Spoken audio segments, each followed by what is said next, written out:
여러분 안녕하십니까? 2월 2일 네트워크 매거진 시작합니다. 최근 정부가 새 원전 건설 계획을 발표하자 경북과 울산 등 동해안 지역에서 벌써부터 유치전이 뜨겁습니다. 저마다 유리한 조건을 내세우고 있다는데 이심철 기자가 취재했습니다. 지난 2012년 천지원전 1, 2호기 건설이 추진되다 문재인 정부의 탈원전 기조에 막혀 사실상 백지화됐던 경북 영덕. 당시 지질 조사를 마쳤고 일부는 토지 보상까지 이루어졌습니다. 영덕군은 과거 천지원전 부지 324만여 제곱미터를 대상지로 삼아 원전 유치 신청서를 낼 계획입니다. 산불로 피해를 본 주민들도 새 원전 유치가 절실합니다. 불도 나고 이러니까 마음 붙일 데가 없어요. 솔직히 말해가지고 황당하잖아요. 그러다 보니까 우리는 원전 유치하는 게 안 좋겠나 싶어요.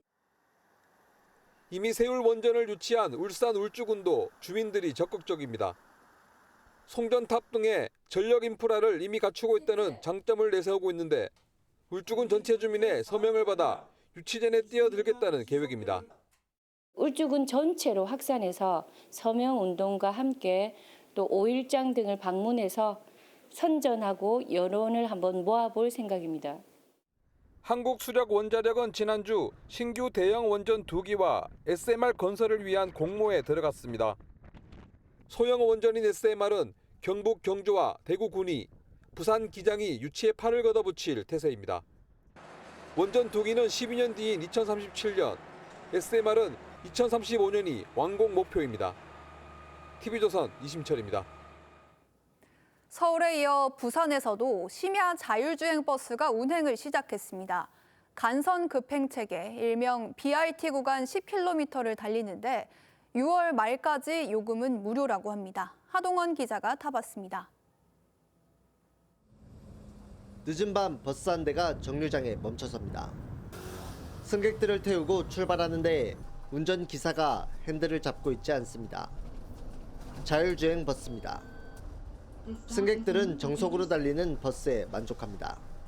기사님들 막 빠르게 달리거나 느리게 달리고 막 이래서 약간 멀미가 가끔 났거든요. 근데 이런 거 약간 좀 일정해가지고 멀미가 안 나는 것 같네요. 지난주부터 처음 운행을 시작한 자율주행 버스는 동래구에서 해운대구까지 간선급행 버스 체계 이른바 BRT 구간 10.4km를 달립니다. 버스에 장착된 8대의 카메라와 6개의 센서가 교통신호와 주변 차량 등을 인식하는데 돌발 상황이 발생하면 기사가 대처합니다. 다른 사람들이 위반해서 이렇게 오는 경우는 얘가 힘들 수가 있거든요. 그런 경우에는 저희가 개입을 해야 되는 상황이 생깁니다. 자율주행 버스에 탄 승객들은 서 있을 수 없고 이렇게 좌석에 앉아 안전벨트를 착용해야 합니다. 안전 때문에 승객은 최대 15명까지 탈 수 있습니다. 평일 밤 11시 30분부터 다음날 새벽 3시 30분까지 운영되는데 시범 운영 기간인 6월 말까지 요금은 무료입니다. 심야 버스가 생겼다는 것만으로 저는 만족하고 11시 반에 출발한다니까 그래도 자주 이용할 것 같습니다. 부산시는 심야 자율주행 버스의 안전성을 평가한 뒤 운행 거리 등을 확대할 계획입니다. TV조선 하동훈입니다. 불법 체류하고 있는 외국인 부모 사이에 태어난 아동은 의료나 보육 등의 지원을 전혀 받지 못합니다. 경기도가 광역자치단체 가운데 처음으로 이 아이들에게도 보육료 등의 지원책을 늘리고 있습니다. 김승돈 기자가 취재했습니다.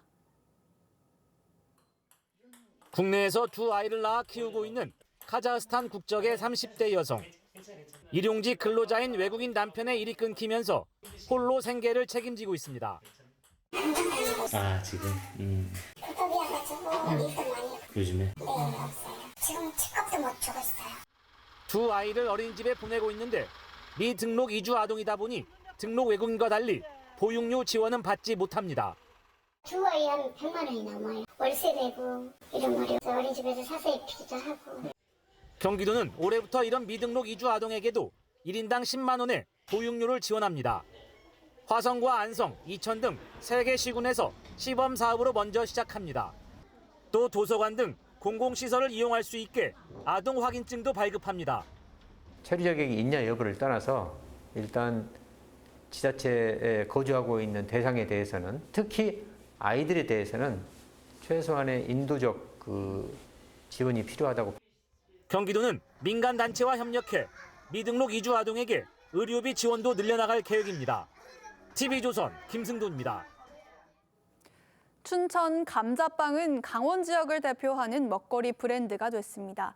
작은 카페가 연매출 200억 원의 중견기업으로 성장하기까지 창조경제혁신센터의 지원이 있었는데 아이디어 하나로 시작해 제2, 제3의 대표 브랜드를 꿈꾸는 소상공인들, 이승훈 기자가 만나봤습니다. 연어를 썰어 바구니에 가지런히 담은 뒤 말립니다. 건조가 다 된 걸 진공 포장하면 상품이 되는데 사람이 아닌 반려동물이 먹을 간식입니다. 이 업체는 동해안에서 잡거나 양식한 수산물만 원료로 활용해 펫푸드를 만듭니다. 양미리 등 지역 대표 수산물을 이렇게 반려동물 간식으로 만들었습니다. 어획부터 손질, 가공까지 모든 과정은 지역 주민들이 합니다. 처음 지역 수산물을 활용해 펫푸드를 만들겠다는 아이디어 하나로 사업을 시작했는데 어촌마을이 굉장히 관심을 많이 못 받는 부분에서 그 부분의 어떤 가치를 다시 리브랜딩하기 위해서 만들어진 브랜드라고. 창업 6년째를 맞아 연매출 10억 원을 달성했고 해외 수출까지 하고 있습니다. 강원창조경제혁신센터가 자금을 지원하고 판로 개척과 마케팅까지 도움을 줬습니다. 기초교육 프로그램부터 글로벌 진출, 투자까지 로컬 브랜드가 경쟁력을 갖출 수 있도록 체계적으로 지원하고 있습니다. 양구 특산품인 시래기로 만든 된장국을 텀블러에 뜨거운 물을 부어 먹을 수 있도록 만든 이 제품도 최근 국내는 물론 중국에서 팔리고 있습니다. 텀블러는 전 세계 어디서나 다 이제 쓰고 있는 그 아이템이잖아요. 뜨거운 물만 부으면 먹을 수 있는 K-스프라는. 강원창조경제혁신센터는 매년 약 30개의 소상공인 아이디어를 선정해 지원하고 있습니다. TV조선 이승훈입니다. 땅끝마을로 유명한 전남 해남군에는 전국에서 유일하게 초콜릿 특화거리가 생기고 있습니다. 지역 특산품을 활용한 다양한 초콜릿이 판매되고 있다고 합니다. 김태준 기자가 소개합니다. 평범해 보이는 디저트 카페. 판매대에 요즘 유행하는 두쫀쿠가 보이는데 지역 특산품인 단호박이 들어간 제품이 눈길을 끕니다. 지역 특산품을 이용해서 초콜릿을 만들고 그렇게 활용해서 판매를 하시는 게 특별한 것 같아요. 거대한 초콜릿 과자 조형물이 설치된 핑크색 가게. 문을 연 지 일주일도 되지 않은 이 초콜릿 전문점에는 유자와 무화과를 넣어 만든 초콜릿이 있습니다. 지금 거는 딸기밖에 없어요. 점포 2층에는 카카오를 직접 가공할 수 있는 제조 시설을 갖추고 있는데 이곳에서 교육도 하고 있습니다. 로컬 크리에이터 과정을 거친 교육생들이 모여서 조합을 만들어서 운영을 하고 있는데요. 지난 3년간 초콜릿 전문가 30명이 배출됐고 일부는 해남군의 지원을 받아 창업을 했습니다. 초콜릿 거리를 활성화한다고 하면서 이제 교육생들을 모집을 했어요. 그래서 거기에 참여를 해서 배우게 됐어요. 해남에 그 많은 특산물이 있는데 그것과 잘 결합이 되는 초콜릿을 가지고 좀 차별화된 그 상권을 만들어 보자. 해남군은 현재 5곳인 초콜릿 가게를 내년까지 14곳으로 늘리고 초콜릿 대학도 만들 계획입니다. TV조선 김태준입니다. 리백은 태양광이나 풍력 등 재생에너지로만 제품을 생산하자는 캠페인인데요. 제주에서 리백으로 생산한 감귤이 올해부터 확산할 전망입니다. 박건우 기자입니다. 비닐하우스 지붕 위에 태양광 패널이 설치되어 있습니다. 안에는 감귤나무가 자라고 있습니다. 공기를 압축해 열을 내는 히트펌프가 일정 온도를 유지해 줍니다. 이곳의 감귤은 100% 태양광 에너지로만 자랐는데 지난달 첫 출하가 이루어져 알리백 인증을 받았습니다. 화이팅! 지난해 알리백 달걀과 알리백 우유가 생산된 데 이어 세 번째로 농업 분야에서는 처음입니다. 작년에도 이 품종에 대해서 이제 당도하고 산함량을 계속적으로 이제 모니터링을 했는데 크게 문제는 없는 것으로 나타났습니다.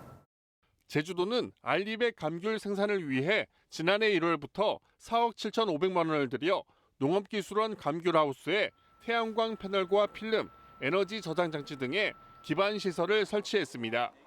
알리백 생산 기술은 앞으로 농가에 보급할 계획인데 농민들의 기대감은 높습니다.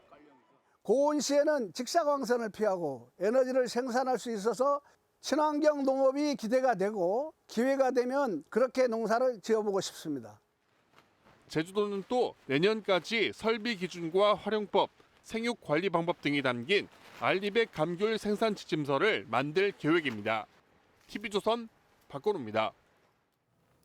지난해 에이펙이 열린 경북 경주가 요즘 동계훈련지로 떠오르고 있습니다. 축구와 야구 등 각종 종목의 선수 1,600명이 찾아다는데 그 비결이 뭘까요? 김동영 기자가 취재했습니다.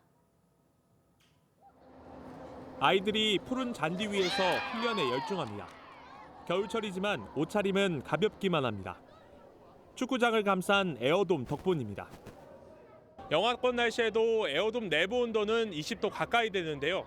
외투를 벗고 있어도 춥지 않습니다. 날씨 영향을 받지 않다 보니 나이가 어린 유소년 축구팀에 특히 인기입니다.